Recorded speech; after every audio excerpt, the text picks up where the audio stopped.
Hey guys, very commonly when I talk to people, I hear an excuse as though it's not my fault or I would have done it if this person would have done fill in the blank.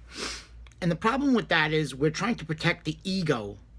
And the ego, by my definition, is how we want society to view us. And we want society to view us as perfect. We don't make mistakes. We don't make bad calls. We don't do bad things. But unfortunately, that's really not the case. We all do that. We all make mistakes and do bad things. And we'll protect the ego with everything we got rather than accept the blame or accept the responsibility and correct the problem. So when we allow the ego to be protected that way, what we're saying is we blame it on someone else or something else or whatever. If we don't take responsibility for our problems, that means we're waiting for the person we blame or someone else to come and resolve them.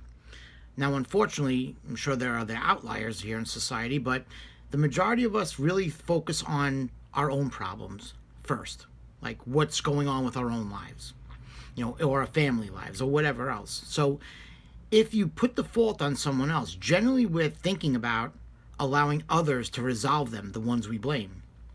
And that's a huge problem.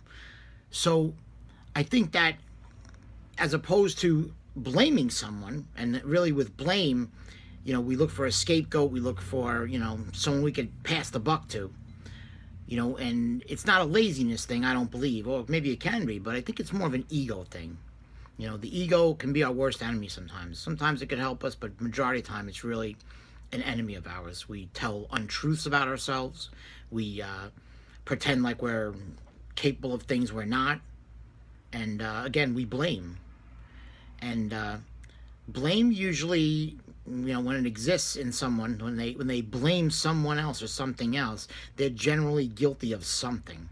Maybe not to the extent, or maybe even to a greater extent. But generally, when you blame and you find someone who blames, you're not willing to take responsibility, which means you're not willing to take responsibility for your life and your problems in life. So maybe next time, if you take the responsibility, whether it's your fault or not, you can ensure that one, the problem will be resolved, or at least you'll give it the best you have. And two, it'll save you a lot of stress because you really worry and contemplate whether this person is going to step up who you feel is responsible and fix it. But generally they don't. So in the future, instead of blaming, take the responsibility, whether it's your fault or not, and fix your own life. You'll definitely be better off. Till next time, guys, God bless.